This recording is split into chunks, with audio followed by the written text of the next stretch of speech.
Bom dia.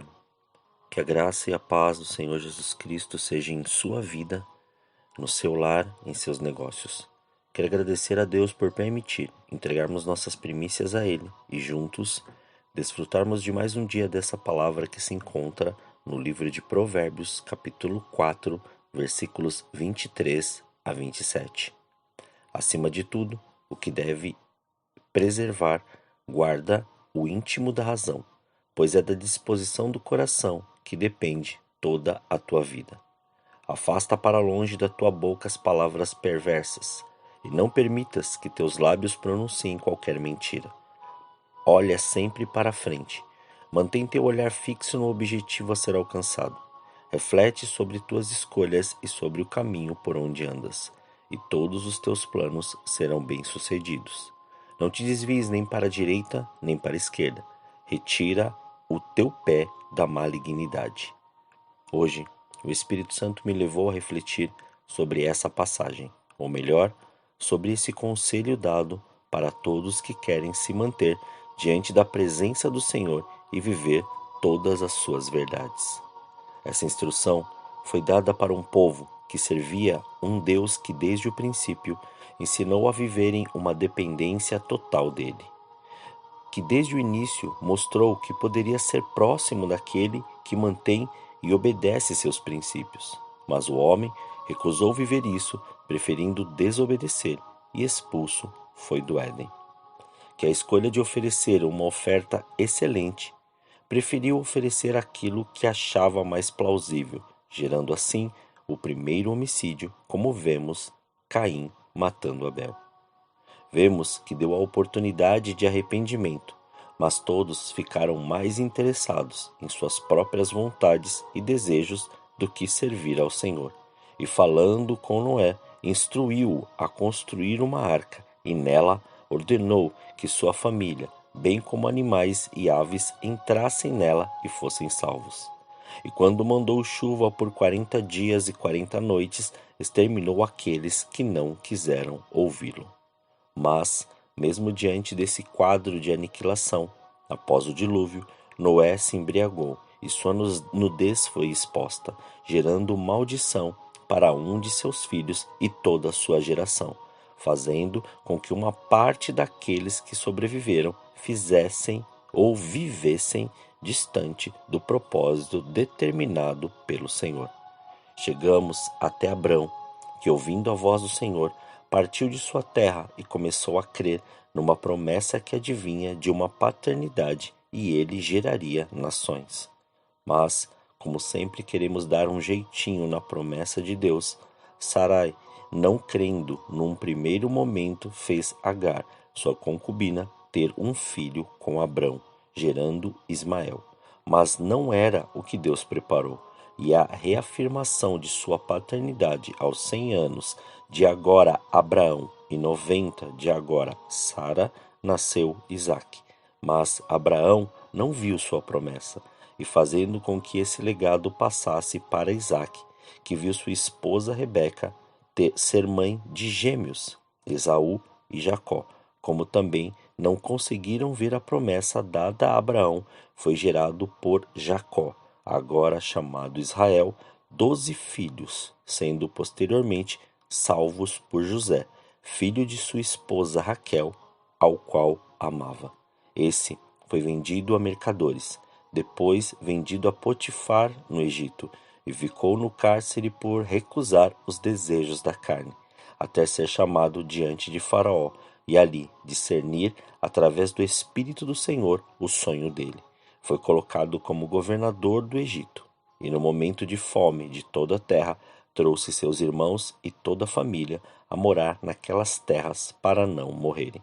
Ficaram lá mais de 400 anos, e foram colocados como escravos pelo até então Faraó, que desconhecia a história de José, e temendo o povo que já havia crescido muito. Assim, em determinado momento, nasce Moisés, cresce como um príncipe do Egito, sendo livre da morte dos primogênitos homens, e após 40 anos, sendo criado no palácio de Faraó, desperta para seu povo e seu chamado, e após ter assassinado um egípcio por causa de um judeu, foge para o deserto, até se encontrar com as filhas de Jetro, se casando com uma delas e ficando 40 anos sendo treinado como pastor de ovelhas, sacerdote de um lar e cuidador das terras em seu poder. E em um determinado dia tem um encontro com o Senhor no Monte Horebe, quando levava seu rebanho a caminhar. E ali o Senhor ordena seu chamado, reveste-o de poder e autoridade e envia a libertar um povo. Moisés, se sentindo indigno, é repreendido por Deus e ordena que seu irmão Arão vá junto. E após ter ouvido, apresentou-se diante de Faraó. Como o Senhor tinha endurecido o coração dele, Moisés viu, através de seu posicionamento, 10 pragas se manifestarem, sendo, após a 10ª, dado liberdade do povo de Israel sair do Egito. E ao saírem e ouvirem e verem uma nuvem durante o dia protegendo eles, e à noite essa nuvem se fazia como uma coluna de fogo, presenciaram um livramento gigantesco, pois Faraó, após ter ordenado a saída deles, depois ordenou aos seus cavaleiros de guerra que fossem atrás desse povo e os matassem, e se viram diante de um mar, o qual Moisés levantou-se o cajado, estendeu as águas e o mar se abriu. Passaram a seco, e quando todo o exército de Faraó estava no meio dele, o mar se fechou, matando todos. O povo festejou a vitória, mas, ao decorrer dos dias, murmuraram, lembravam-se do Egito, contestavam Moisés, mesmo Deus dando pão, água e suprindo as necessidades, e suas roupas se mantinham e cresciam junto com eles. Desobedeceram, mesmo diante da manifestação poderosa de Deus no Monte Sinai, onde ouviam a voz de Deus e o monte fumegava. Nada disso impediu de construírem um bezerro de ouro, voltando-se aos velhos costumes do Egito. Sendo assim, uma sentença foi estabelecida.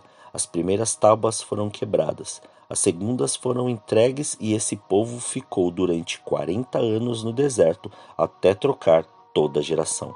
E após a troca, Josué assumiu o povo ao entrar em Canaã, a terra prometida, e ao passarem o Jordão, próximo de Jericó, em Gilgal, começaram a viver não mais do maná, mas daquilo que haviam plantado, pois sua colheita foi eminente, e começaram a comer naquele ano de tudo que plantavam.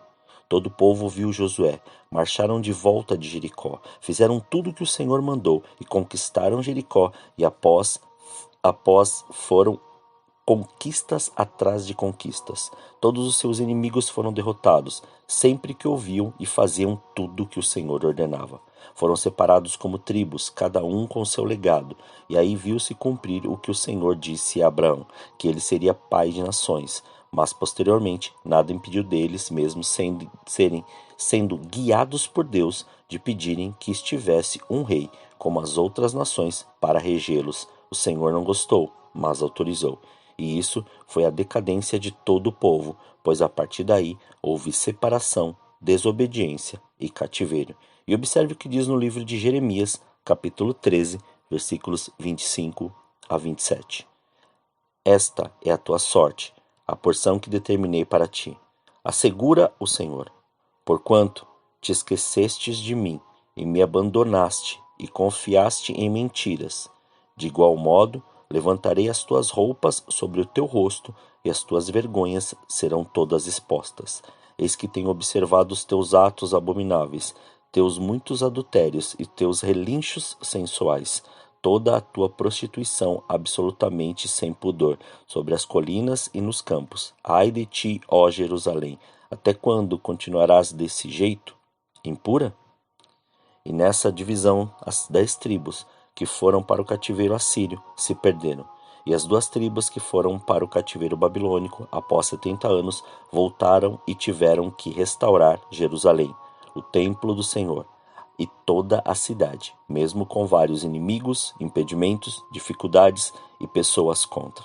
Pois O legado de Deus depende de pessoas perseverantes e dispostas a ouvir, obedecer e cumprir todas as suas ordens. Assim como o Senhor fez e está fazendo contigo, não permita que nada tire você do foco e nada te tire do alvo. Hoje, sabemos que servimos a um Deus poderoso, que é amor, mas também justiça. E ele não mediu esforços em enviar Jesus, seu Filho, fazê-lo padecer, morrer e ressuscitar por nós. Portanto, se há algo que pensa que é difícil ou impossível, coloque em suas mãos e apresente no seu altar, e você vai ver a manifestação do seu poder. A dificuldade só vem para aperfeiçoar sua fé. Creia e permita o Senhor manifestar este poder e viva aquilo que Ele tem preparado. Jesus ressuscitou para você viver a vida que Ele te deu. Creia e viva essa presença gloriosa. Oremos. Senhor, nós te louvamos e te agradecemos por esse dia. Muito obrigado, Pai. Obrigado por dar a oportunidade de entregarmos estas primícias, estas primeiras horas a Ti, Senhor. E desde já, Pai, apresentamos cada um dos Teus filhos, cada, Pai, uma destas pessoas, ó Senhor, que está agora presente, Senhor, ouvindo, Senhor, e crendo naquilo que o Senhor prometeu. Que venha, Senhor querido, o seu reino, que manifeste a sua presença, que haja cura, haja salvação, haja libertação. Retira, Pai, todo este mal, livra-os, Pai, de toda esta preocupação, que eles lancem toda a ansiedade nas suas mãos, para que o Senhor cumpra, faça e estabeleça o seu querer e a sua vontade, Pai. Sabemos que tudo está diante de Ti e nada, Senhor, fica oculto diante dos Teus olhos. Portanto, Senhor, traga tudo, Senhor querido, às claras e manifeste o seu poder neste tempo, Senhor. Entregamos tudo que temos e tudo que somos, para que o Senhor cumpra e estabeleça a sua vontade em nós. Muito obrigado, Senhor. Assim nós oramos, agradecidos, em nome de Jesus. Amém. Tenha um dia abençoado na presença do Senhor.